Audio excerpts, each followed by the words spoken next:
Ainda não.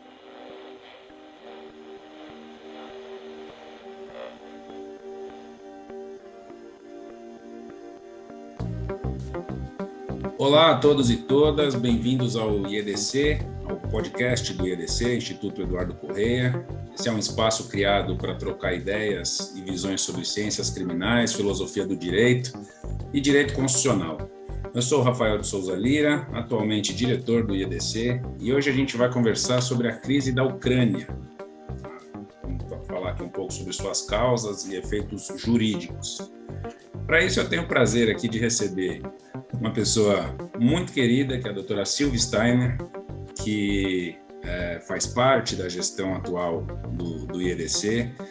Tenho a honra de dizer que é uma grande amiga, e ela é nada mais, nada menos do que ex-juíza do Tribunal Penal Internacional e vice-presidente do Instituto Eduardo Corrêa, entre outros títulos que não cabem aqui nesse momento.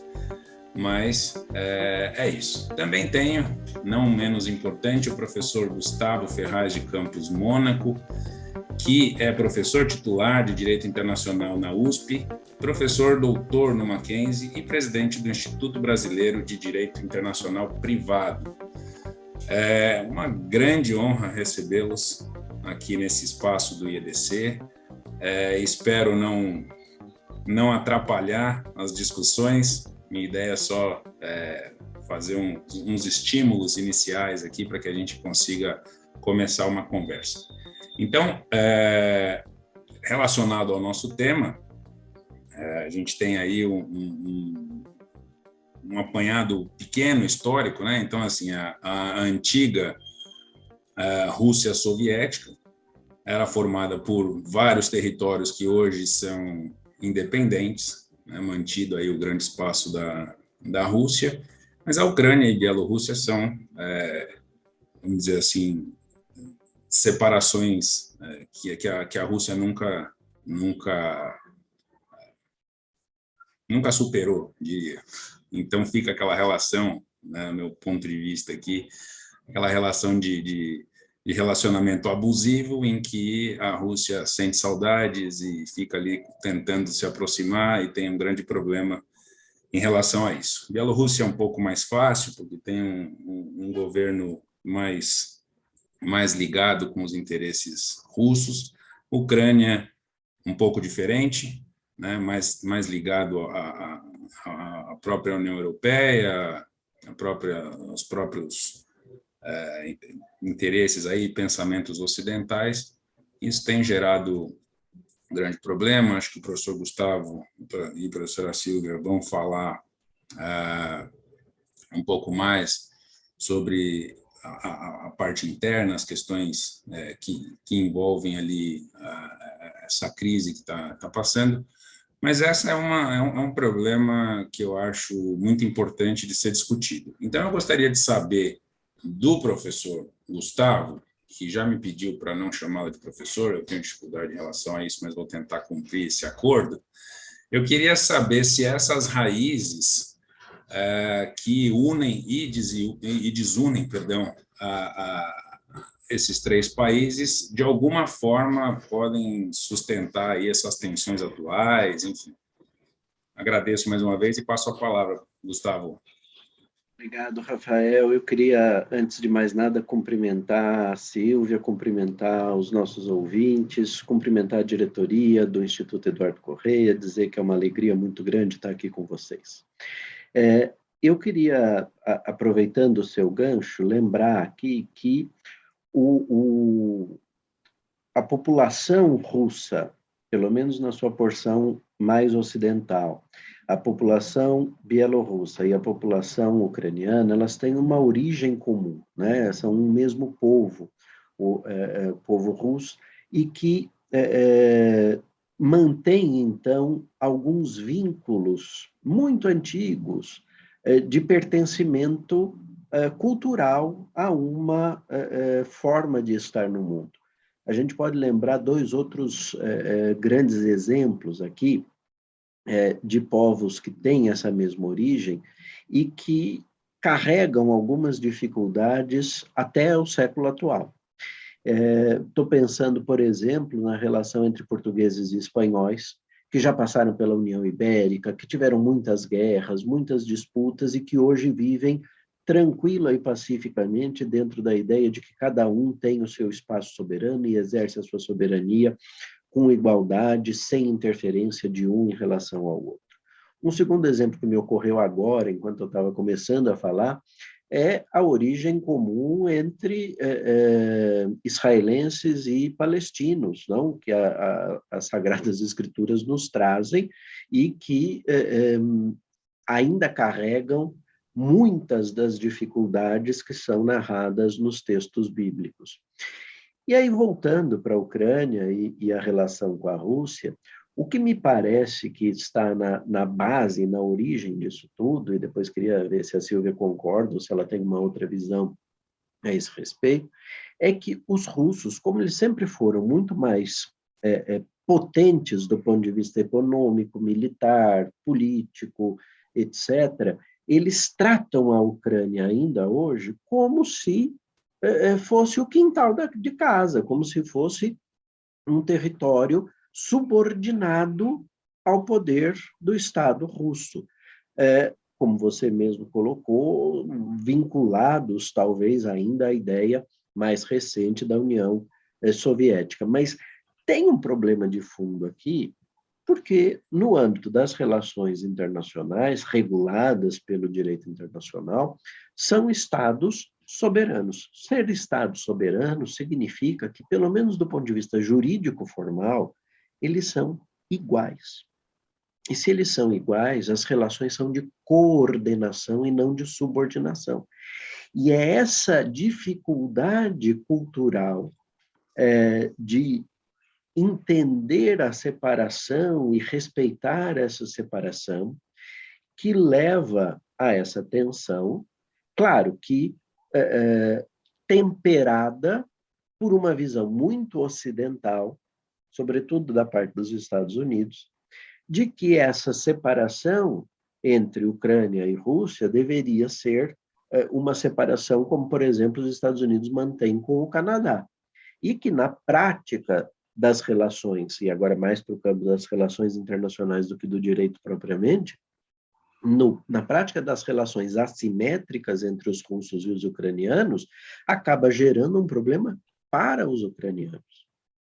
Que hoje, como você ponderou, tem um governo de certa dificuldade na relação com a Rússia, não era a realidade há alguns anos atrás, mas hoje é, e que se estabelece, então, como um governo que tenta mostrar uma certa independência. Isso vai ter um custo para as relações futuras. Mas eu queria ouvir também a Silvia um pouquinho sobre essa temática. Bom, meu querido professor Gustavo, que eu vou passar a chamar de Gustavo, como nós combinamos, e Rafael, também queria cumprimentar todos e cumprimentar o Instituto Eduardo Correia pela oportunidade de nós termos esse diálogo que fará parte de uma série de diálogos que o Instituto Eduardo Correia pretende estabelecer no correr deste ano sobre assuntos que interessam aos nossos associados pela sua atualidade. Eu, vou dizer, não teria nenhum acréscimo a fazer ao que o Gustavo acaba de dizer, apenas talvez agregar um ponto de vista, vamos dizer, mais do lado ocidental, entre aspas, digamos assim. Nós temos, acho que, nesta crise toda, além dos fatores mencionados pelo Gustavo, que levar em consideração a atuação dos chamados países ocidentais, principalmente aqueles que são membros da OTAN, no sentido, talvez, de ver que os países ocidentais ainda não eliminaram por completo toda aquela ideologia dos tempos da Guerra Fria. Porque o que nós verificamos é que, a partir principalmente de 1997, o expansionismo da OTAN chega a um ponto, agregou, pelos dados que eu tenho aqui, mais de 14 estados, inclusive muitos dos que eram parte do antigo Pacto de Varsóvia, portanto, países que compunham o bloco da ex-União Soviética, países, portanto, independentes, e que acabaram sendo incorporados pela OTAN. A OTAN, nós todos sabemos, um organismo mais ou menos, se eu posso usar a expressão, dirigido pelos Estados Unidos e acompanhado por determinados, a maioria dos países europeus, e que acabaram por criar uma situação em que hoje a Rússia se vê encurralada. Ela se vê cercada em todas as suas fronteiras por países membros da OTAN. E o que significa ser um país membro da OTAN? Significa a autorização para a instalação de bases militares, em especial bases militares americanas, e bases de lançamento de mísseis. E sendo que a Bielorrússia e a Ucrânia são os últimos, vamos dizer, os últimos países que fazem fronteira com a União Soviética e que ainda não fazem parte da OTAN. Então, eu creio que está também um outro fator a se agregar a tudo isso que o professor, o Gustavo, acaba de dizer, que, vamos dizer, o que está na origem dessas dificuldades todas, o fato de a Rússia se sentir efetivamente ameaçada se a última fronteira livre da OTAN, que é a Ucrânia, for também incorporada à Organização do Tratado do Atlântico Norte, a OTAN.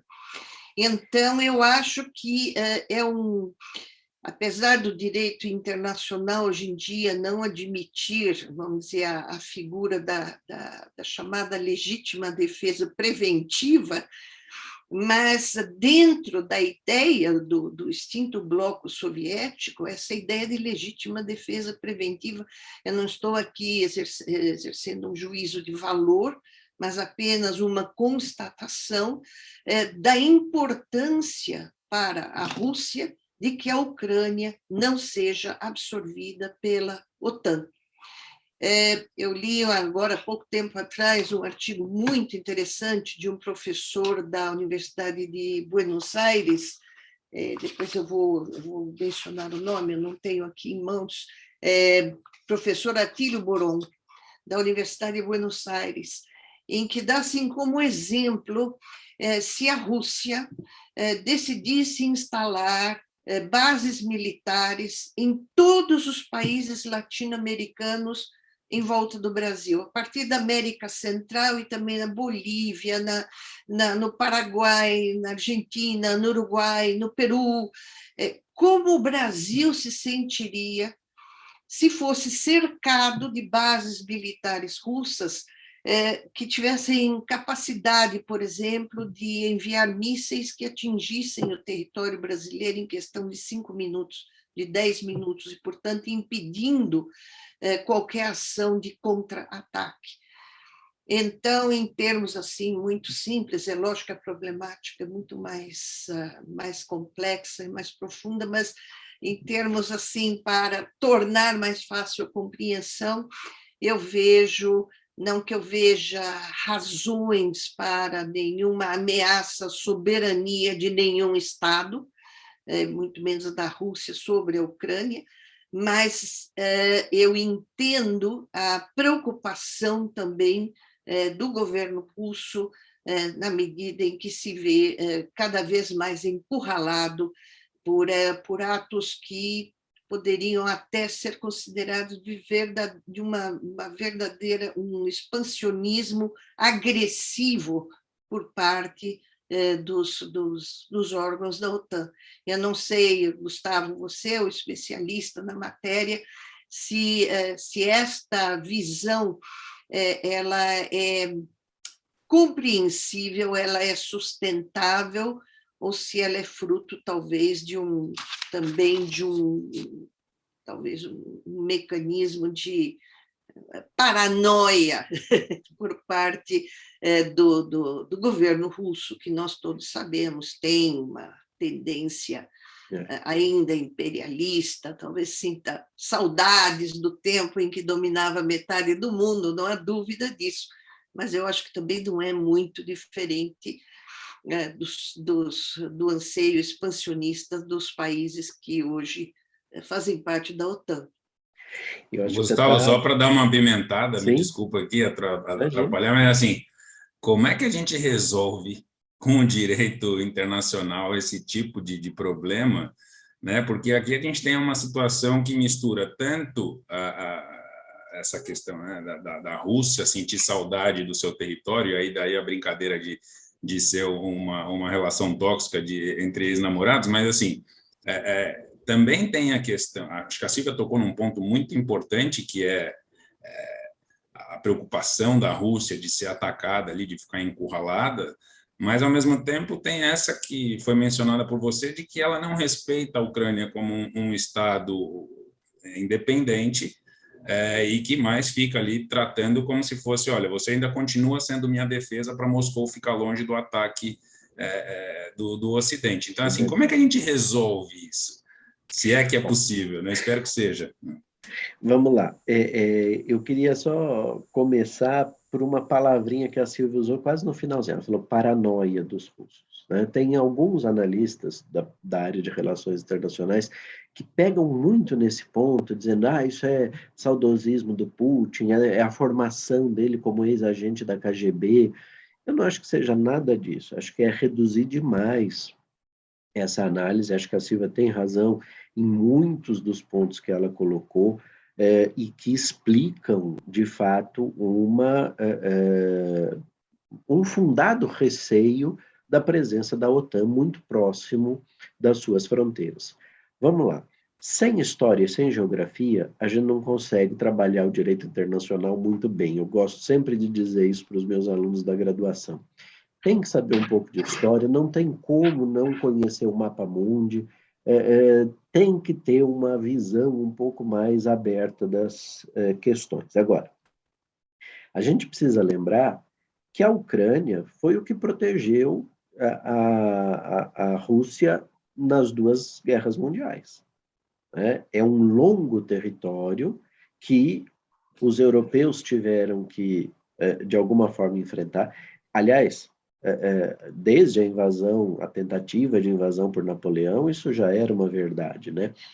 As forças europeias perdem muito da sua força de avanço ao cruzar o território ucraniano, que é inóspito do ponto de vista climático. E isso, obviamente, protege e facilita a vida dos russos. Quando você desloca esse ponto de divisão da fronteira mais a oeste da Ucrânia para a fronteira mais a leste, as tropas ocidentais estariam muito próximas de Moscou. Agora, o grande problema aqui, Rafael, Silvia, ouvintes, é que nós estamos diante de uma tensão e não diante de uma controvérsia. O direito internacional trabalha, do ponto de vista da filosofia do direito internacional, com essa distinção possível da gente fazer. E como se diz em doutrina, a tensão ela é difusa.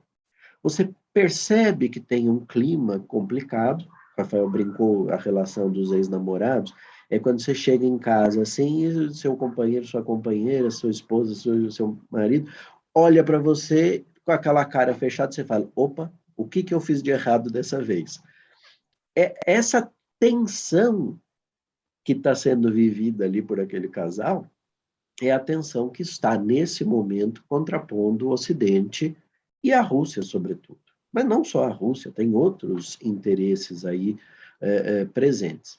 Mas, de todo modo, a gente tem essa tensão que é difusa, então você não tem ainda nenhuma movimentação específica que possa cristalizar essa tensão, enfeixá-la, tornar um feixe visível e que se caracterizaria como uma controvérsia, que aí a gente sabe qual foi o ato praticado e a gente pode olhar para ele e ver se ele é lícito ou ilícito. O que eu acho que a gente tem que ver é que, do ponto de vista do direito internacional, a Ucrânia querer, se ela quiser, entrar para a OTAN, o que não pode é os Estados Unidos imporem essa entrada, ou os países da União Europeia imporem essa entrada, ou seja lá quem for, como também não pode a Rússia impor a não entrada. Tem que ser uma decisão soberana desse Estado. Isso, do ponto de vista do direito internacional, não é ilícito nenhum. Se ela preencher os critérios que permitem ao Estado pleitear a sua adesão à organização internacional e ela for admitida, e o tratado constitutivo da OTAN passar pela aprovação segundo as regras constitucionais ucranianas ou legais ucranianas, não sei se lá está na Constituição ou não, mas passar pelas regras de processo legislativo que aprove o tratado, etc. e tal, não há ilícito. Haverá o ilícito a partir dali se houver uma agressão, seja a Ucrânia, seja a Rússia. Então, é um momento de muita tensão, eu não estou querendo minimizá-la, é claro que essa tensão está subindo de temperatura. Se eu usasse aqui uma metáfora e falasse a tensão é uma neblina, eu diria que agora nós estaríamos numa época em que o nevoeiro já está muito denso, mas ainda pode piorar, até que ela se enfeixe, ganhe essa característica de uma controvérsia.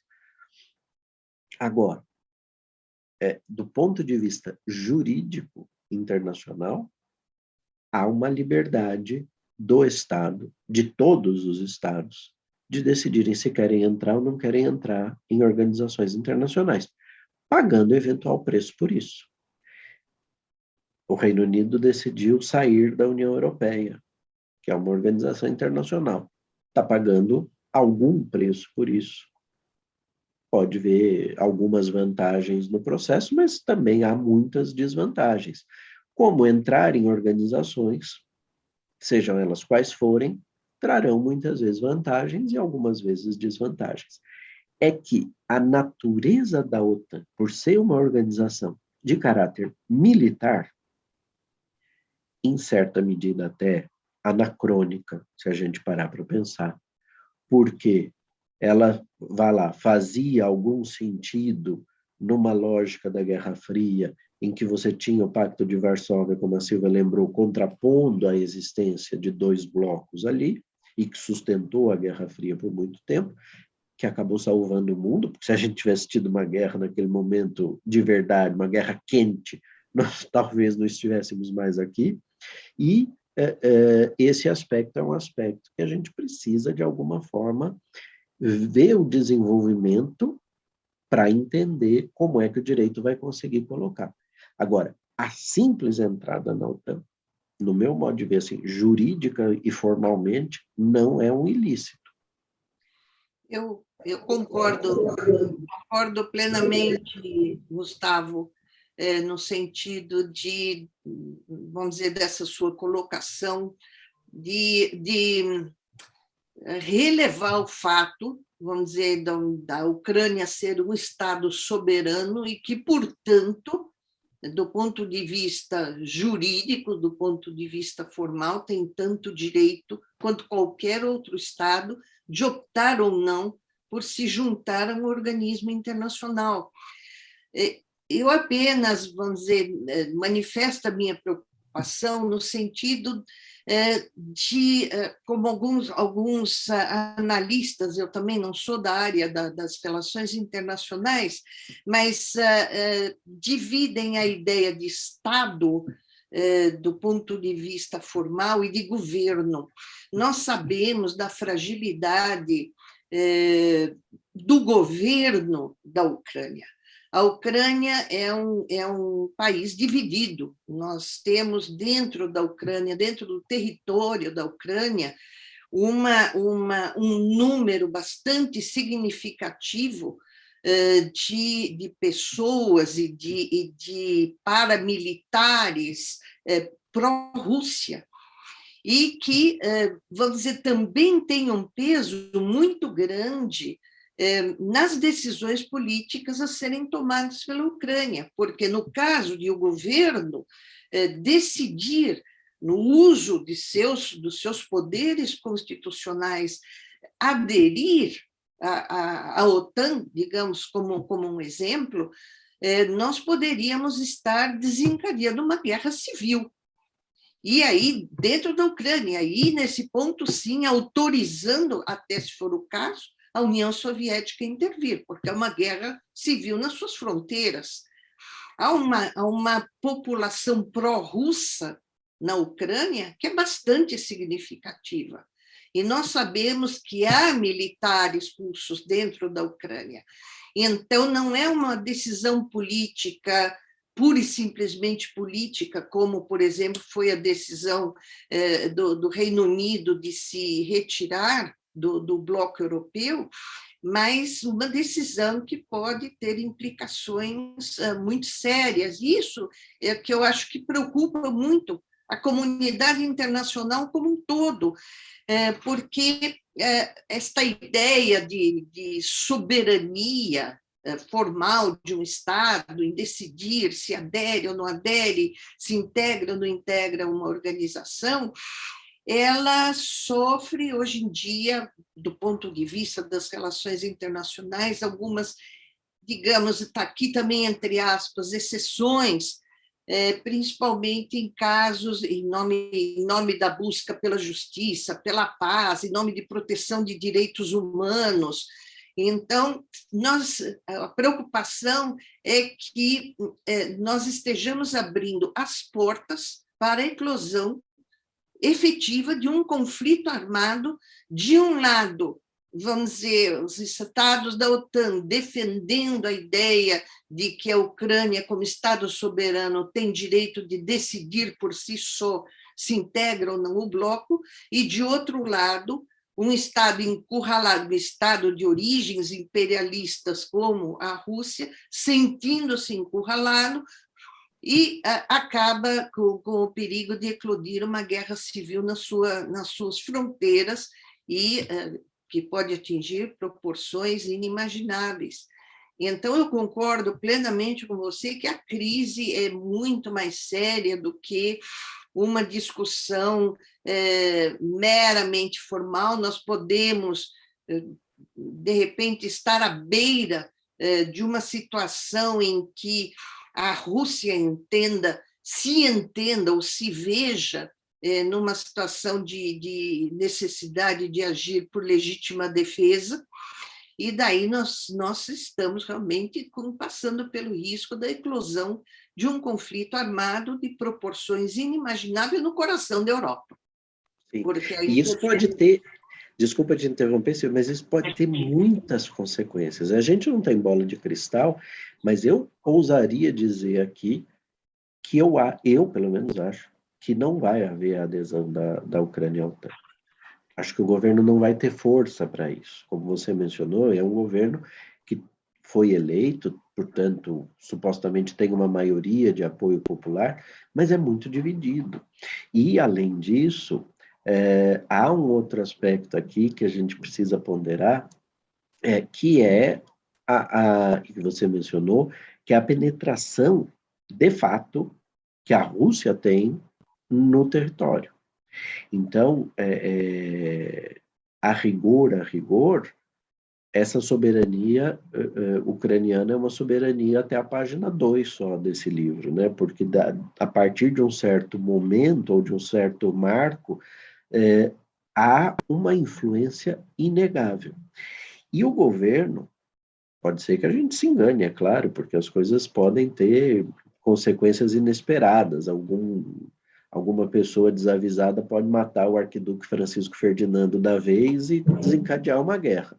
Mas esse problema da penetração russa no território certamente é do conhecimento do governo ucraniano, e isso está sendo usado pelo governo para finalidades outras, muitas de natureza econômica, para se aproximar do Ocidente e conseguir apoio financeiro para se fortalecer. E isso vai aumentando essa tensão de que eu falava. A eventualidade de uma guerra, seja ela eminentemente civil, seja com a intervenção de forças da OTAN e de forças russas, o que transformaria numa guerra propriamente de direito internacional, não só geraria consequências para os estados, mas também para as pessoas físicas, né, para os governantes desses estados, caso todos ali envolvidos sejam parte no tratado, no Estatuto de Roma, do Tribunal Penal Internacional, ou pelo menos estejam os acusados em território desse tribunal. E aí ninguém melhor do que você para nos dar também uma perspectiva do que é que pode acontecer do ponto de vista das responsabilidades pessoais aí em caso de eclosão de uma guerra. E eu queria te ouvir. Bom, na verdade, a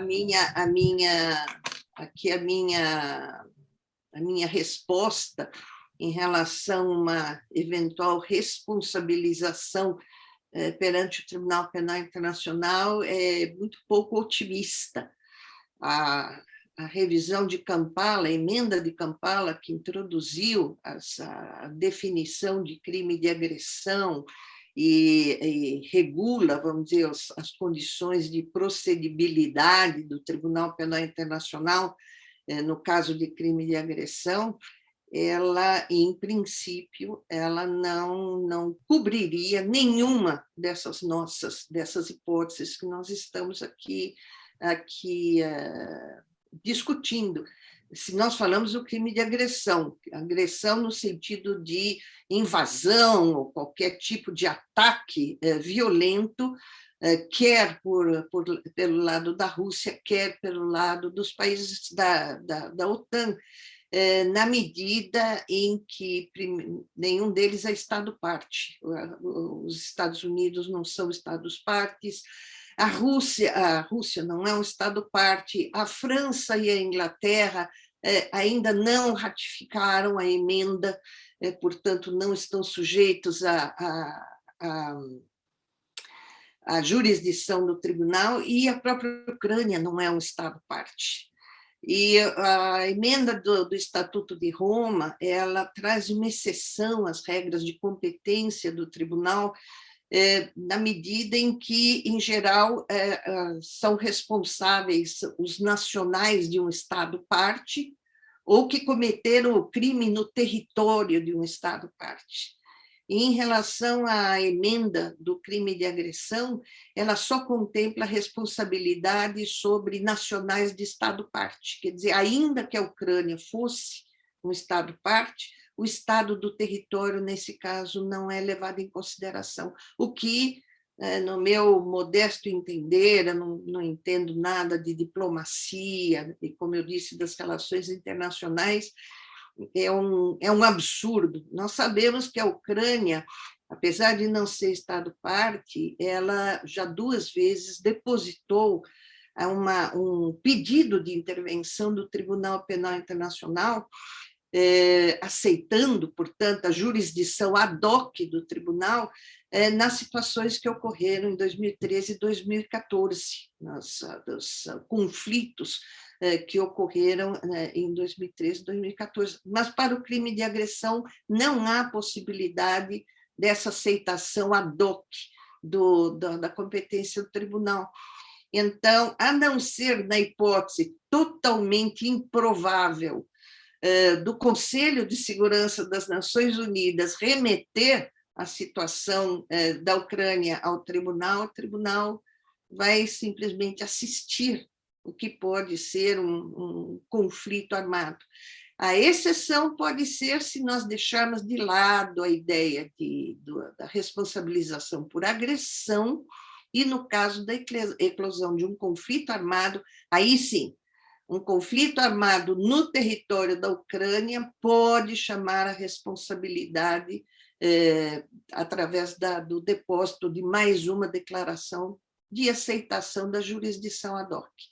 Então, nós temos que ver como as coisas, aguardar um pouco mais, ver como as coisas vão se definir, Eu ontem estava lendo sobre a visita do presidente francês à Ucrânia e que parece que vislumbrou uma possibilidade de uma solução pacífica, que, aliás, é o que a Carta da ONU preconiza, a busca de soluções pacíficas, né, para conflitos, no sentido de transformar em territórios autônomos, dentro da Ucrânia, aquelas, principalmente, 2 áreas, que são as áreas dominadas pela população pró-Rússia. Então, que isto poderia ser uma solução aceitável. Então, vamos torcer, não é, Gustavo? O que faz com que a gente chegue à conclusão, e agora respondendo a pergunta que o Rafael nos deixou, né, Silvia, é de que o moderno direito internacional, digamos assim, esse direito internacional pós-Segunda Guerra, que cria a responsabilidade pessoal dos envolvidos, etc., fica muito diminuído, e aí o espaço que sobra é o espaço do direito internacional clássico para tentar evitar a formação da controvérsia. E aí o papel de um Estado mediador que se disponha a conversar com todos e chegar a uma solução por meio da diplomacia, por meio das negociações mediadas, porque negociação direta vai ser muito difícil, pelos relatos que a gente ouve, as conversas entre o presidente americano e o presidente russo são muito tensas. Então, uma mediação, e o presidente francês está se apresentando, vamos dizer assim, com essa possibilidade de desempenhar esse papel, precisará ser aceito por ambas as partes para essa finalidade, talvez seja a saída. Mas o direito internacional, Rafael, é muito reativo e pouco preventivo. E essa prevenção, ela depende da diplomacia e das relações internacionais mais do que do direito. Com certeza. Com certeza. Pois é, eu ouvindo aqui a aula que vocês estão me dando aqui, eu fico numa situação que, no fundo, a Ucrânia precisa conseguir ser um Estado ucraniano, não é?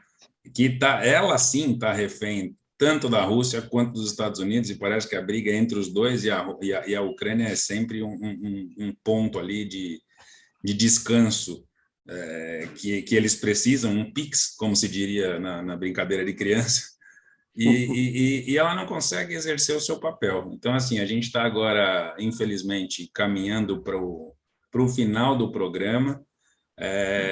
Eu gostaria de passar a palavra para que pudessem fazer aí um último debate, se for o caso, ou considerações finais, porque esse assunto é muito rico e vocês têm muito a oferecer. Então, aqui eu fiquei quietinho, só ouvindo, queria ouvi-los aqui mais um pouquinho antes da gente encerrar efetivamente. Bom, da minha parte, eu só, vamos dizer, agradecer a oportunidade de conversar com o professor Gustavo, é sempre uma oportunidade de aprendizado, e, vamos dizer, a sua colocação final foi perfeita, a área do direito penal internacional, que é tão específico, neste momento, teria muito pouco a dizer. Então, realmente, a busca das soluções através do direito internacional convencional, principalmente através do diálogo, da arbitragem, se for o caso da manifestações, quem sabe até da Corte Internacional de Justiça e de outros organismos internacionais, no sentido de buscar a solução para que nós não tenhamos a eclosão quer de um conflito armado de caráter não internacional, quer de um conflito armado de grandes proporções naquela região.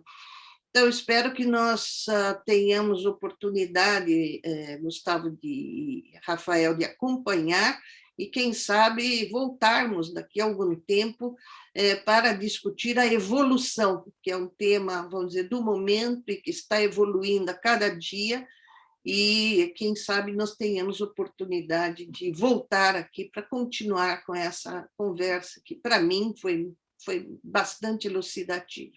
Então, muito obrigada por essa oportunidade, Gustavo.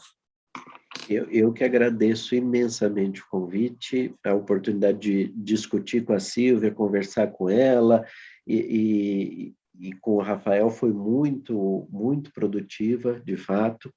E eu só, enquanto o Rafael falava, pensei aqui duas possibilidades, né?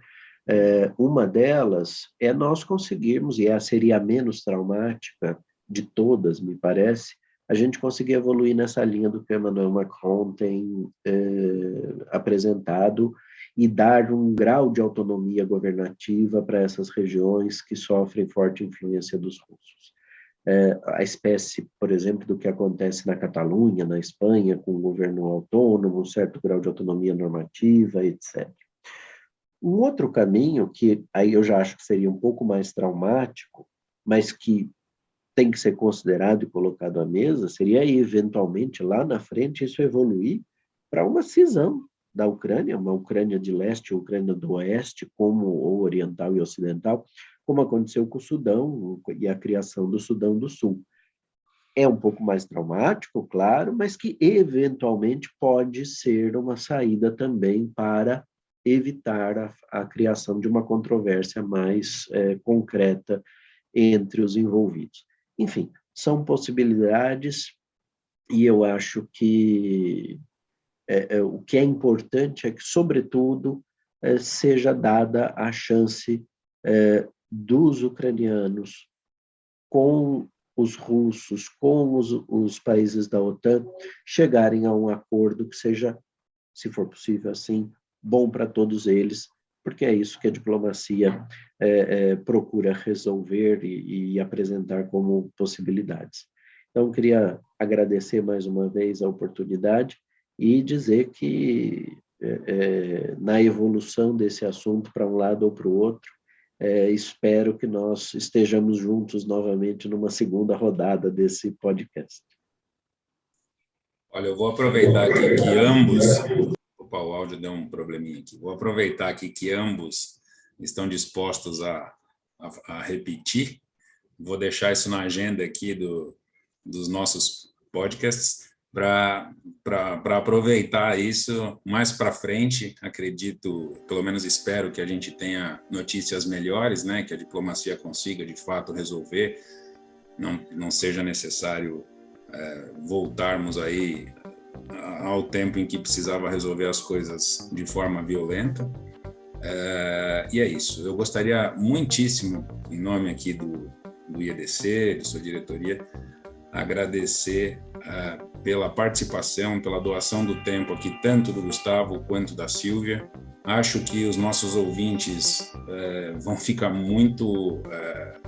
estão aí muito mais ricos em informações depois desse debate. E eu gostaria agora de me dirigir especialmente a quem nos ouve, sejam associados ou não, para sugerir que se associem ao IEDC, né, conheçam um pouco mais das atividades. A gente tem grupos de pesquisas muito interessantes, né, tem atividades em parceria com universidades estrangeiras, palestras com pessoas ímpares, né, a exemplo desse podcast de hoje. Deixo aqui, para quem quiser nos seguir no Instagram, @_IEDC_, e o nosso site, onde todas as informações estão mais esclarecidas, é www.institutoeduardocorreia.com.br. Eu me despeço com um gostinho aqui de quero mais e fico muito contente. Um bom dia, uma boa tarde, uma boa noite. A gente está aqui falando para as pessoas ouvirem a qualquer horário, então fica aqui o meu agradecimento final. Até mais.